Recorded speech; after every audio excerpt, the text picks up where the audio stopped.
संपर्कर सूत्र आज विषय वस्तु सासु बहु संगात। तेबे झील बड़ हो माँ झील एक प्रकार सांग पलटि जाती। घर को बहु आसवा पर सासु एवं बहु परस्पर मध्य बंधुता खोजा स्वाभाविक। तेबे बहु क्षेत्र में यह संभव हो पार नथिबा देखा जाउछि। सासु बहु परिवार दुईटी गुरुत्वपूर्ण स्तंभ होइथिबा बेले सेमानंक मन मिसिबा परिवार पाई निहाती जरूरी। सासु वरिष्ठता दृष्टि आगे आसु नथिले बहु निज पटरु किछि पदक्षेप नहीं पारंती।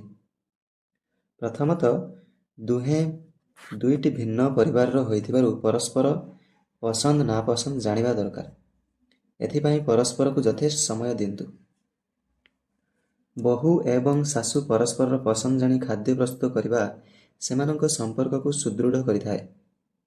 कारण खाद्य ही मन जोड़िबार प्रमुख उपाय।